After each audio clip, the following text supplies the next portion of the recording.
Halo, assalamualaikum semuanya, dulur-dulur para peternak rumahan.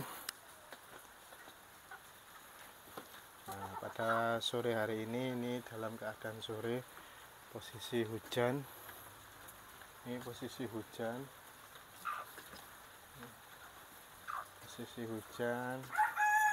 Kita sore hari ini bertepatan ngasih makan sore. Nah, pada video kali ini saya akan membahas tentang langkah kita sukses beternak ayam skala rumahan, atau kita bilang sebagai hanya sampingan. Nah, sebelum berlanjut ke pembahasan sore hari ini, bagi yang belum subscribe atau bisa subscribe supaya tidak ketinggalan dengan video-video terbaru dari kandang kami. Nah, bagi teman-teman yang sudah subscribe, terima kasih sudah mendukung channel ini supaya lebih berkembang dan memberikan informasi yang bisa memberikan manfaat pada teman-teman semua. Nah, pada sore hari ini saya akan menjelaskan, karena ada yang WA kemarin, Pak, telur vertilnya ayam Akai ada enggak? Nah, mohon maaf karena ini pejantannya masih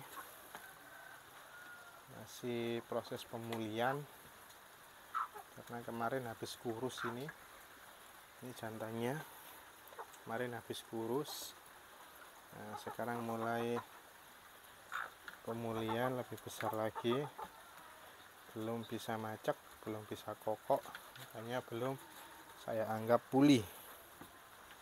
Nah, yang pertama langkah kita sukses adalah di ternak ayam kampung skala rumahan adalah kita cari bibit yang unggul.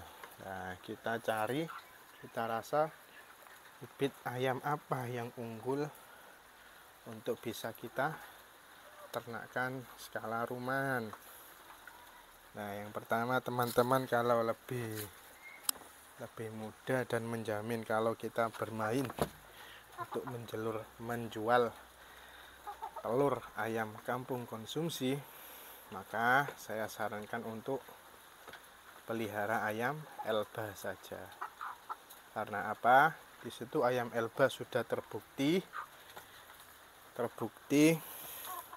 produktivitas telur tinggi, hampir 300 butir per tahun, dan konsumsi pakannya sedikit. Makanya kalau bagi pemula, bagi yang baru ternak, kemudian tujuannya adalah telur ayam kampung konsumsi, maka saya sarankan lebih bagus pakai ayam yang sudah jadi, yaitu ayam Elba. Kemudian kalau kita main ke ayam pedagingnya bagaimana? Yang pertama, tetap kita cari ayam strain atau jenis ayam kampung yang produktivitasnya tinggi. Kemudian paceknya kita kasih pacek yang atau jantan yang besar, supaya nanti memompa pertumbuhan dari ayam itu sendiri. Jadi kita tidak rugi di pakan, tidak rugi di pemeliharaan, karena antara induk jantan dan induk betina sudah memberikan keunggulannya masing-masing. Yang pertama, betina memberikan telur yang produktivitasnya tinggi, kemudian jantannya pertumbuhannya cepat. Makanya dari produktivitas telur yang tinggi disupport atau diimbangi dengan pejantan yang pertumbuhannya cepat. Misalnya kalau kita ambil cepatnya saja, kita bisa ambil DOC Chopper misalnya. Atau kita kurang puas dengan pertumbuhannya, kita cari ayam betinanya pakai KUB jantannya bisa pakai ayam-ayam yang pertumbuhannya cepat, yang jantannya bisa kita kasih Bangkok, kita kasih Yudhistira yang jantannya besar. Nah, itu adalah yang pertama, kita mengarah kemana dulu beternak sampingan kita. Kalau kita mengarah ke petelur, ya saya sarankan Elba. Dan kalau pedaging, coba dicari ayam betina yang produktivitasnya tinggi dan jantannya yang pertumbuhannya cepat dan tekstur dagingnya menyerupai ayam kampung. Nah, itu tadi bibit. Kemudian yang kedua, perawatan. Nah, di musim yang tidak menentu ini, siangnya panas, sorenya hujan, bahkan malamnya hujan juga, ini perlu perawatan ekstra. Makanya kita bentengi ayam kita dengan vitamin. Biasanya saya kasih B-kompleks biasanya. Setiap 1 minggu sekali saya kasih B-kompleks yang tablet 3 butir setiap minggunya, supaya ayam kita masih dalam keadaan fit. Kemudian selanjutnya, langkah kita berhasil dalam ternak ayam kampung yaitu adalah manajemen pakan, di mana disinilah letak modal kita. Setelah kita mencari bibit ayam, kemudian modalnya adalah pakan, di manajemen pakan. Bagaimana kita bisa mencari pakan yang sesuai dengan kebutuhan ayam kita. Contohnya, kalau kita fokus ke pedaging, nah otomatis kita yang pertama menyiapkan pakan jenis petelur dulu untuk indukannya. Yang tepat adalah pakan seperti apa yang dibutuhkan oleh ayam tersebut. Kalau sudah produksi telurnya lancar, kita siap-siap lagi untuk pembesarannya. Nah, di pembesaran ini kita tidak boleh asal-asalan dalam manajemen pakan. Yang pertama, dari DOC menetas. Dari DOC menetas, kita sudah siapkan pakan starter atau pakan bisa kita 5-11 dan sebagainya, itu sampai usia maksimal 1 bulan. Nah, setelah 1 bulan kita siapkan pakan pembesarannya. Apa? Kita bisa panen di hari keberapa, sampai berapa hari target kita. Misalkan kita target 2 bulan 1 minggu, kita sudah bisa mencapai bobot 1 kilo. Dengan komposisi pakan seperti apa, kita bisa menempuh atau menjadikan ayam itu usia segitu 1 kilo lebih. Nah, di situ adalah kita manajemen pakan kita perlu di situ. Setelah itu, yang terakhir adalah pemasarannya. Nah, kemarin sebetulnya saya pengen main ke pasar, lihat harga ayam, dan saya buatkan video. Tapi kemarin kesiangan berangkatnya, jadi nggak bisa. Jadi di sini yang terakhir adalah di mana kita harus menjual hasil ayam pembesaran tadi. Misalkan bisa kita cari sebagai ayam konsumsi di rumah makan, penyetan. Kita perlu lobby-lobby di sana dan kesepakatan harga. Di situ kita atur harga agar kita tidak rugi. Nah, pakannya misalkan satu ekor membutuhkan pakan sebanyak 2 kilo misalnya. Misalkan harganya 2 kilo itu 25.000 misalnya. Nah, kita bisa jual 35 per kilonya. Di situ kita bisa untung. Kemudian kita masuk ke bakul ayam. Biasanya bakul ayam itu harga besar kecil disamakan, jadi sistem borongan, diborong. Misalkan ada 10 ekor ayam, ada yang 8 on, ada yang 1 kilo 2 on. Nah, di situ sama bakul itu dijadikan satu. Misalkan ini saya beli harga 300.000. Nah, di situ kita hitung sendiri.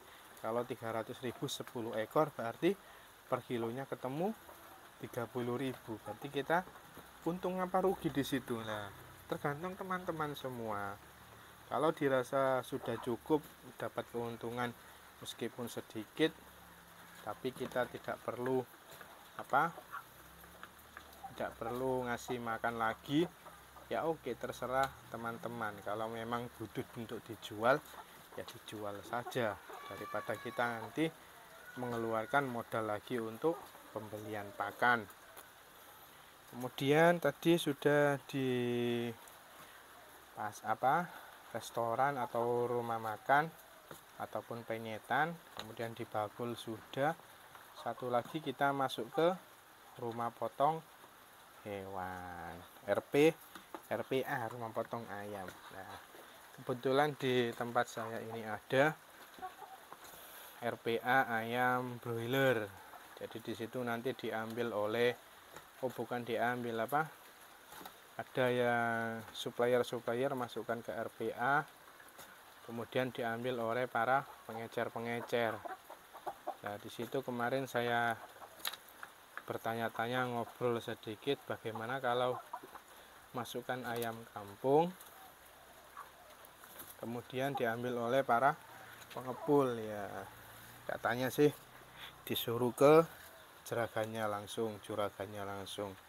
Kalau memang bisa mensuplai setiap harinya berapa ratus ekor, nah di situ dia mempersilahkan. Kalau hanya sekedar insidental, kondisional seperti itu, misalkan 1 bulan panen, kemudian 1 bulannya lagi mereka keberatan, karena yang dicari mereka adalah keterlanjutan terus menerus.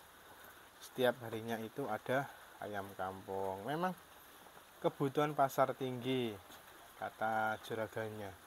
Memang kebutuhan ayam kampung itu tinggi, tapi barangnya biasanya ada tidak menentu.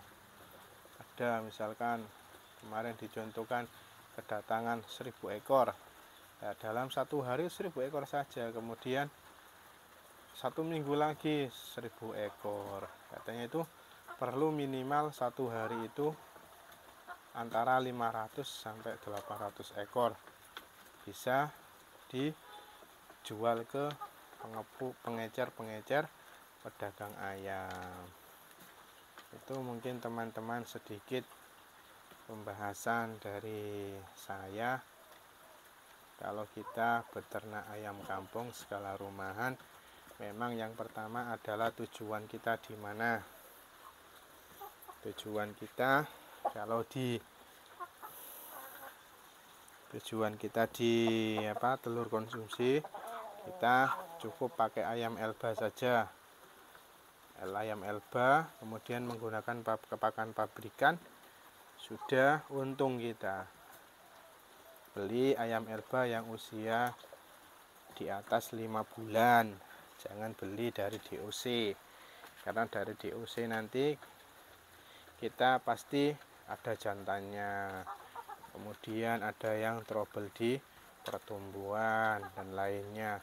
Makanya saya sarankan kalau memang beternak di ayam Elba atau ayam petelur, belilah yang sudah siap bertelur, atau bisa di 5 usia 5 bulanan. Nah, kalau ayam kita ke pembesaran pedaging, kita bisa beli DOC